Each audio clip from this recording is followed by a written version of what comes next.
বিসমিল্লাহির রহমানির রহিম। আশা করি আপনারা সবাই ভালো আছেন। আমি ইঞ্জিনিয়ার মোহাম্মদ মাহফুজুর রহমান। আজকে আপনাদের সামনে এসেছি একটা সিম্পল বিষয়, তবে খুবই গুরুত্বপূর্ণ এবং প্রয়োজনীয় ম্যাগনেটিক কন্ট্যাক্ট সম্পর্কে আলোচনা করতে। আজকে আমি যে ম্যাগনেটিক কন্ট্যাক্টটা নিয়ে আলোচনা করব সেটা হচ্ছে এসি 3 ফেজে আমরা লোডের ক্ষেত্রে ব্যবহার করি। আর ম্যাগনেটিক কন্ট্যাক্ট সম্পর্কে আলোচনার মূল উদ্দেশ্য হচ্ছে যে আমাদের ইন্ডাস্ট্রির ক্ষেত্রে বা সব জায়গায় ম্যাগনেটিক কন্ট্যাক্টের প্রচুর ব্যবহার হয়। আমাদের বিশেষ করে নবীনরা অনেকে এটার সঠিক ব্যবহার জানি না। আর আমাদের দেখা গেছে অনেক ক্ষেত্রে অভিজ্ঞরাও কীভাবে ম্যাগনেটিক কন্ট্যাক্ট সিলেকশন করতে হয় সেটা আমরা অনেকে জানি না। তাই আজকে আপনাদের সামনে ম্যাগনেটিক কন্ট্যাক্ট সম্পর্কে আলোচনা করব এবং এর দ্বারা আশা করি আপনারা অনেকে উপকৃত হবেন। এখন আমি যে ম্যাগনেটিক কন্ট্যাক্টটি আজকে আপনাদের সামনে নিয়ে এসেছি এটি হচ্ছে এবিবি ব্র্যান্ডের একটি ম্যাগনেটিক কন্ট্যাক্ট।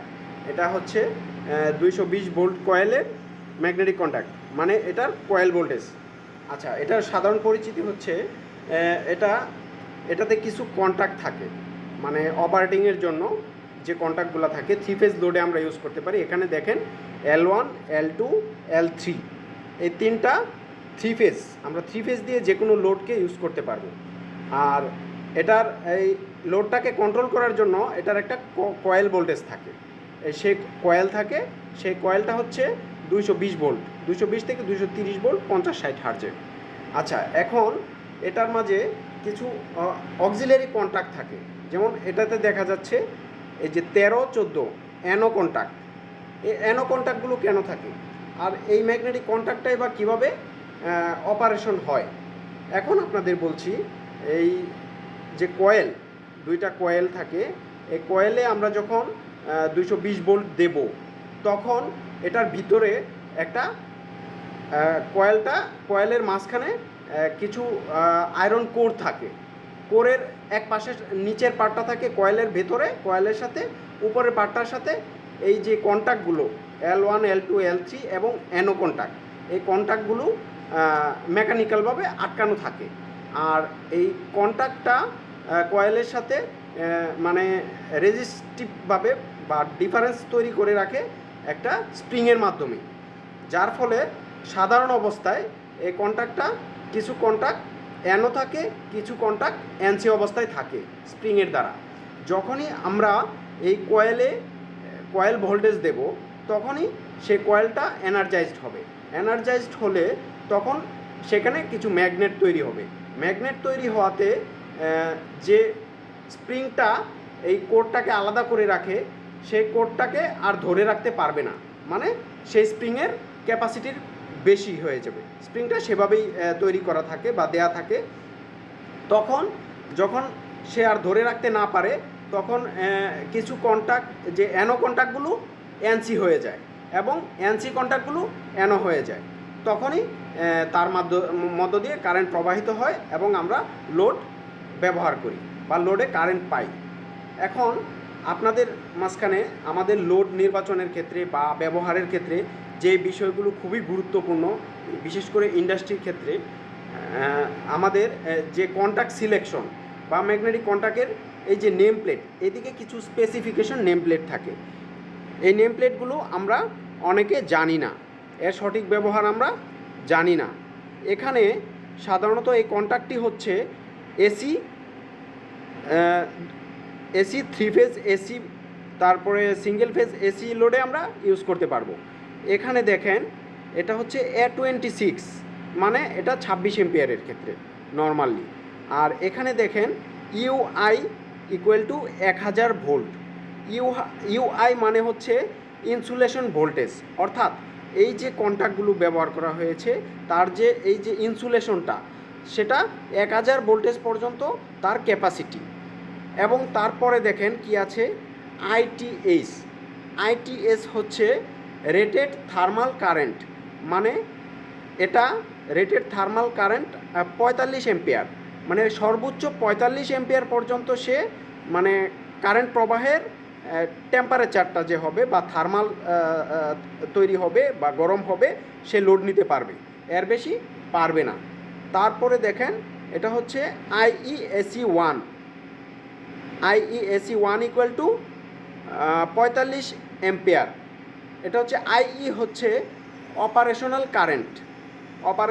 কারেন্ট, আর AC1 হচ্ছে এটা রেজিস্টিভ লোড। আমরা তো বিভিন্ন লোডে ব্যবহার করি, ইন্ডাকটিভ লোড, রেজিস্টিভ লোড, আর এটা রেজিস্টিভ লোডে আমরা ব্যবহার করলে এটা সর্বোচ্চ 45 এম্পিয়ার পর্যন্ত দিতে পারবে। আর তারপরে দেখেন এখানে আছে UEV, এটা হচ্ছে ফেজের সিগন্যাল। UE হচ্ছে অপারেশনাল ভোল্টেজ, এটা হচ্ছে অপারেশনাল ভোল্টেজ। এটা দেখেন 230 ভোল্ট, 400 ভোল্ট আছে, 500 ভোল্ট আছে, 690 ভোল্ট আছে। আর এখানে দেখেন কিলোওয়াট AC3টা হচ্ছে এটা ইন্ডাকটিভ লোডে ব্যবহারের জন্য তার সাংকেতিক চিহ্ন হিসেবে ব্যবহার করা হয়েছে। এখানে যেমন AC1 হচ্ছে রেজিস্টিভ লোড, AC3 হচ্ছে ইন্ডাকটিভ লোড।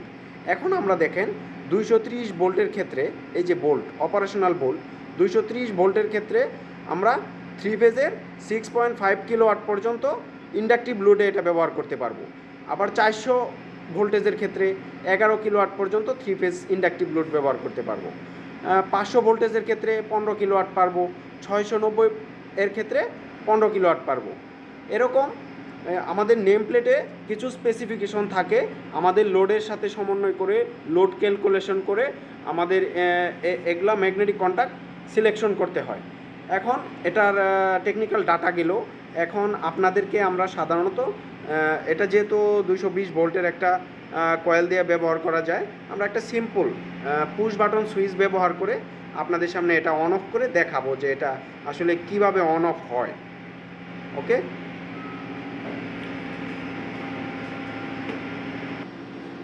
হ্যাঁ ভিউয়ার্স, এখন আমরা এই ম্যাগনেটিক কন্ট্যাক্টে পুশ বাটন সুইচ দিয়ে যে স্টার্টারটা তৈরি করবো, এটা হচ্ছে ডল স্টার্টার।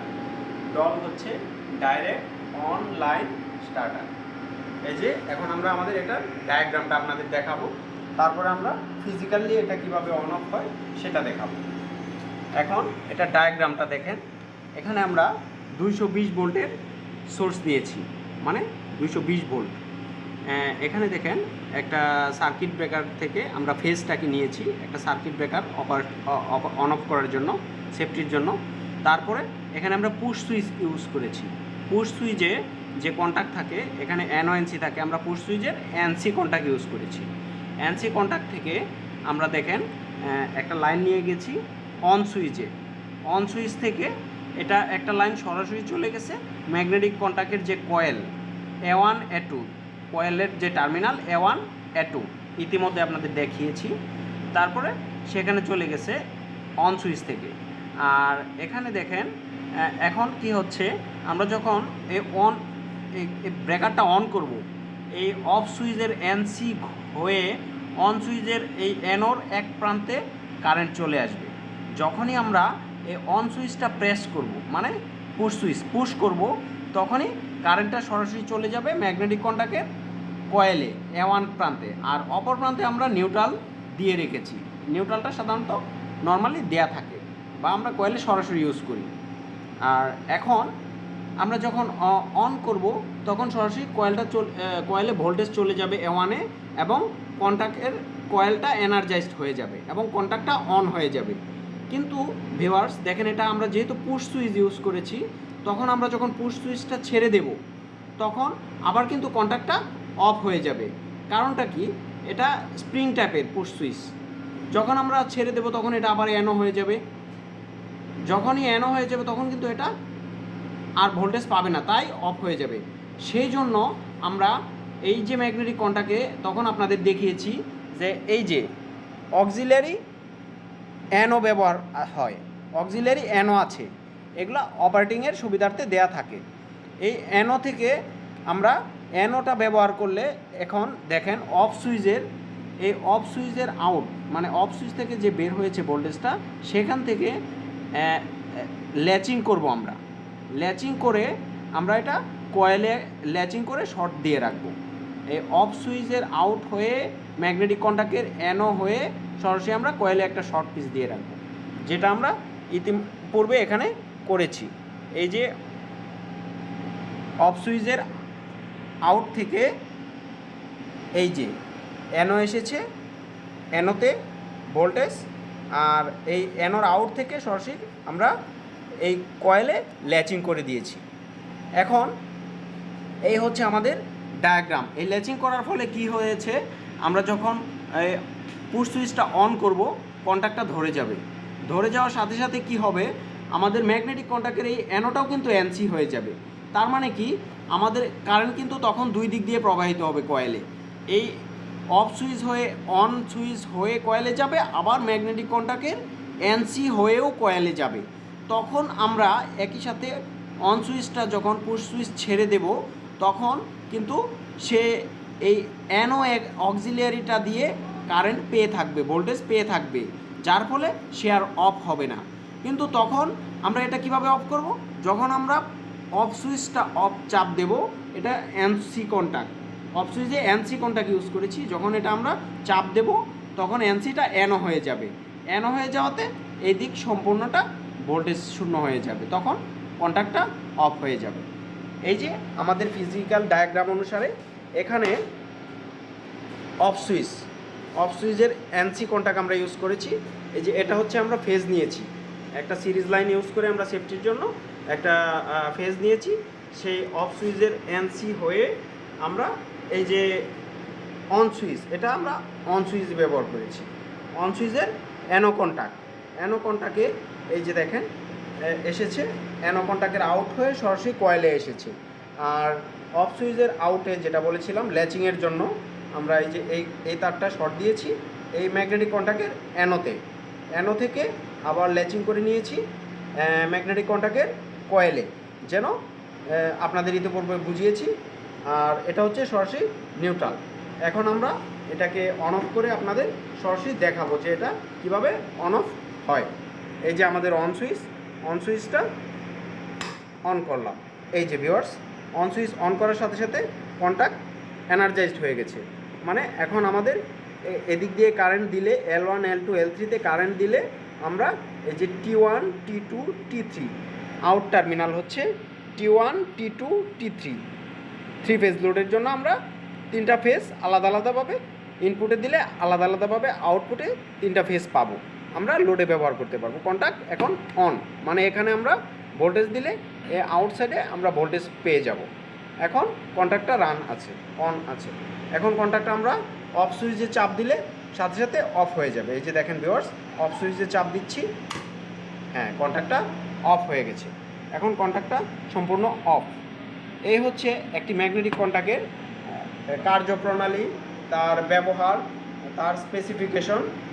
এবং এটা আমরা ইন্ডাস্ট্রিতে ব্যবহার করি, বাসা বাড়িতে বিভিন্ন সময় মোটর কন্ট্রোলিংয়ের ক্ষেত্রে, হিটার কন্ট্রোলিংয়ের ক্ষেত্রে আমরা বিভিন্ন লোডে এটা ব্যবহার করি আমাদের প্রয়োজন অনুসারে। এখন আমাদের এটা কোথায় কোথায় পাওয়া যায়, বাংলাদেশে বিভিন্ন ইলেকট্রিক্যাল দোকানে ম্যাগনেটিক কন্ট্যাক্ট পাওয়া যায়, যেমন আপনাদের নবাবপুরে পাওয়া যায়, ভালো ভালো বিভিন্ন শপে পাওয়া যায়, ইলেকট্রিক্যাল শপে, বিভিন্ন জায়গায় এটা প্রায় অ্যাভেলেবল, সব জায়গায় পাওয়া যায়। সো আমাদের ভিডিও আর দীর্ঘায়িত না করে আজকে এ পর্যন্তই। আশা করি আপনারা অনেক কিছু জানতে পেরেছেন ম্যাগনেটিক কন্ট্যাক্ট সম্পর্কে। তারপরেও কারো যদি কোনো কিছু জানার থাকে বা আমার বলাতে কোথাও ভুল থাকে, আপনারা আশা করি কমেন্ট বক্সে তা শেয়ার করবেন আমাদের সাথে। আর আমাদের পেজের সাথে আমাদের সাথে থাকবেন, আমাদের ভিডিওগুলো লাইক শেয়ার করে বন্ধুবান্ধবের সাথে শেয়ার করে আমাদের চ্যানেল সাবস্ক্রাইব করবেন, আমাদের চ্যানেলে ফলো করবেন। আশা করি আমরা আরও বেশি উৎসাহিত হব আপনাদের সাথে এরকম শিক্ষণীয় ভিডিও দেওয়ার জন্য। আমরা সর্বোত্তম চেষ্টা করব। সে পর্যন্ত আশা করি ভালো থাকবেন, আমাদের জন্য দোয়া করবেন। আসসালামু আলাইকুম।